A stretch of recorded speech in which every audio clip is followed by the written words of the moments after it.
Welcome back to the StingyTrigger tabletop.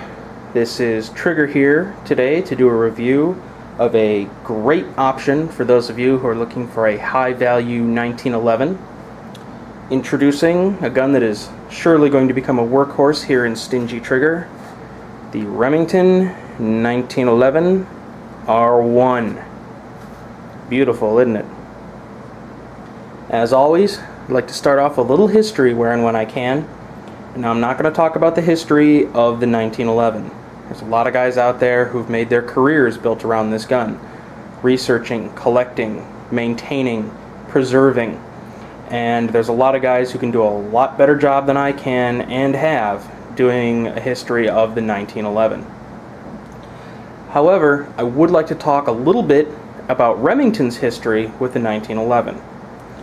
The Remington 1911 R1 was introduced in 2010, it was announced, and released in 2011 as essentially marking the 100-year anniversary of the premiere of the 1911.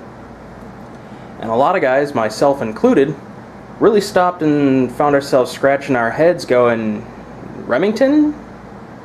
1911s? Really? I mean, Remington makes some great rifles and shotguns, but you know, they haven't made a handgun since 1998, and prior to that they were only really producing like target pistols and race guns.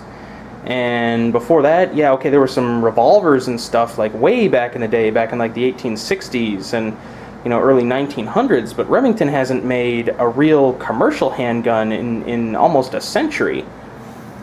I guess we'll see what they come up with. Well, as it turns out, Remington does have some history with the 1911, and I, like a lot of people, didn't know that originally.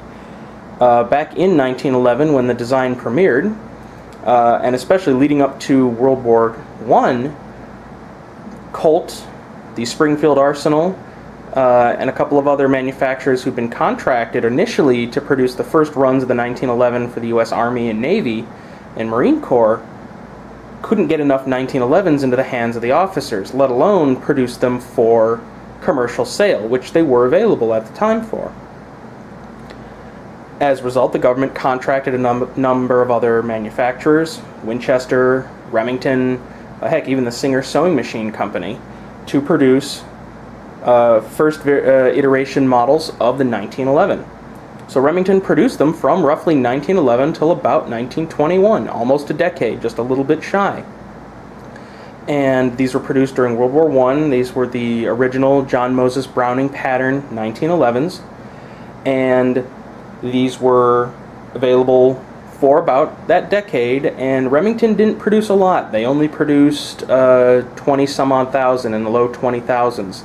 So the original Remington 1911s, if you can find one of those, the old blued, old school World War I variety, snatch it up and hold on to it, because they are highly sought after by 1911 collectors and aficionados, especially those that are striving for completeness in their collections, particularly looking for World War I vintage 1911s. So Remington does have some history with this particular gun. So that moves us on to design. Well, guys, it's the 1911 design. However, this isn't exactly a 1911 as a lot of people pictured it.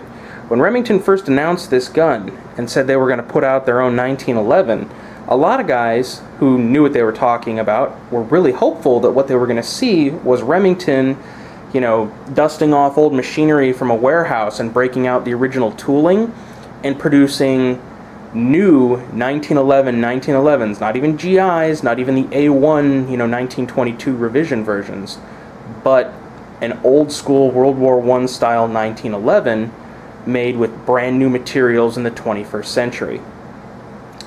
That's not exactly what we wound up getting. What we wound up with is a 1911 that is a curious mix of parts and innovation, but is something that I think honestly works. Now, specific features. It does have a stainless steel barrel in here.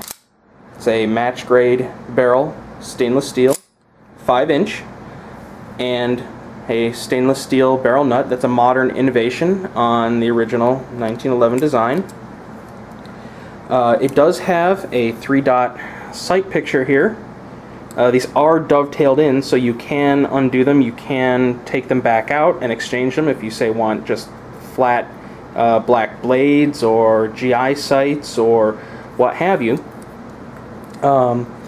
So it does have a few modern features, and then it has a few of the upgrades that you saw in the A1 version. It has the cutouts here on each side.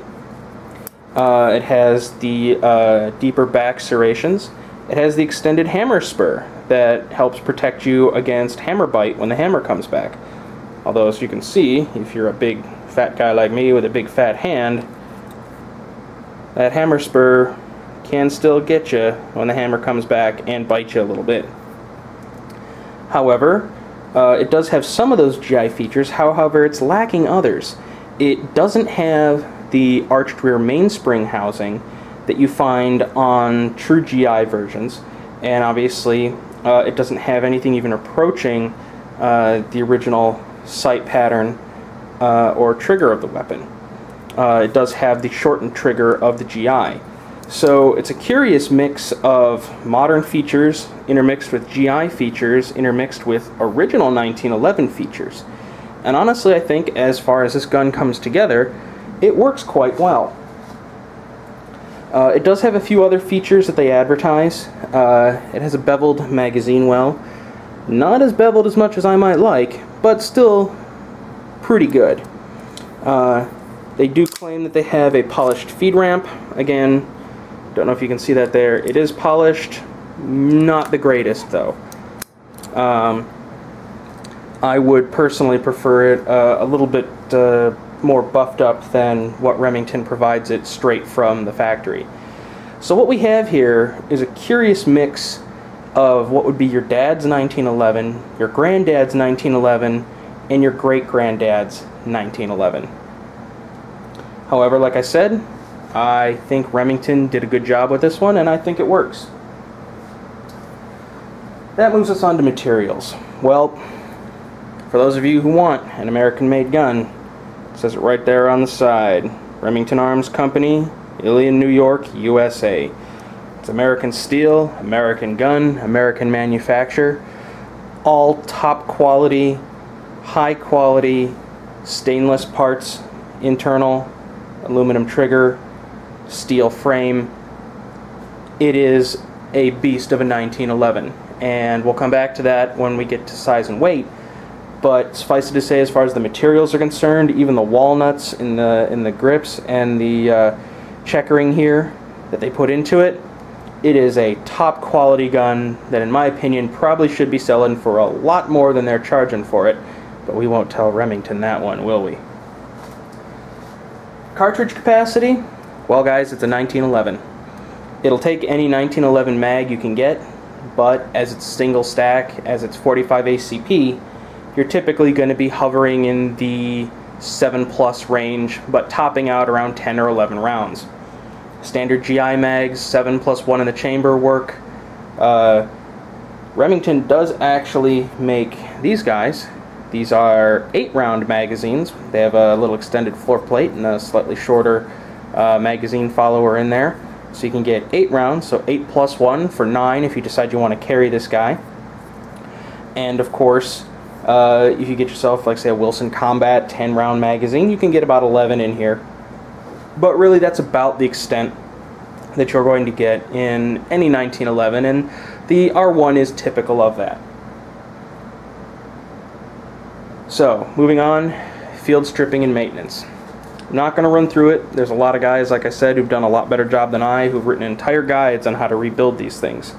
Suffice it to say, though, it's not that much more complicated than any other modern firearm. Barrel nut opens, spring cap comes off, slide moves back, pin comes out, slide comes off, barrel nut comes off, spring comes out, barrel comes out, and you're disassembled. The same as any other 1911, and really with only 1 or 2 extra steps compared to even a lot more modern firearms, like my Sig Sauer SP 2022. I don't need the barrel nut and I don't need the spring cap steps in there, but it's still essentially the same thing. Move the slide back, pull out the pin, move the slide forward, pull out the spring guide rod and the spring itself, pull out the barrel. It's essentially the same thing, giving you access to everything else like that. However, as far as maintenance goes, again, you're having the 1911 style capabilities of maintenance. These guns are very forgiving when it comes to dirt and buildup. In fact, I just cleaned this gun today after about 600 rounds through, no, almost 700 rounds through it since its last cleaning. And I gotta be honest, guys, although it was gross, it was filthy, it was very sooty, there wasn't a lot of lead fouling, again, that nice stainless steel barrel in there, but it was still functioning 100%. We didn't have any failures to feed, any chokes, anything else like that. Alright, moving on to ergonomics. Well, guys, it's a 1911. It feels like a 1911. However, Remington is only making one size, the full size with the 5-inch barrel. They're not making a commander size, they're not making a subcompact carry size. It's only one. It's great grandpa's size and great grandpa's heft. However, that being said, it does feel pretty good in your hand. Not everyone's gonna like some of the features though. The lack of that curved arched rear mainspring housing, not a lot of guys are gonna like that. There is a little bit of space here when you're holding it in your hand. That being said, I don't mind it so much. In fact, I kinda like it for when I'm shooting. There are a few things that Remington could do. I admit they will add some cost.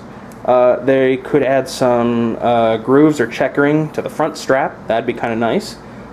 Same to the front trigger guard. When I shoot, I prefer to do the finger wrap around the front.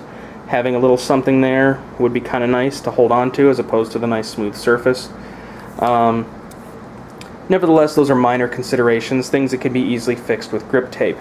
Nevertheless, though, it feels great. It's got that 1911 grip angle. It feels good in your hand. It feels like it was made for you. And that can be said of most, if not all, 1911s. And so if you're looking for, well, a 1911 for that 1911 feel, this fulfills it completely. Now moving on to weight, though.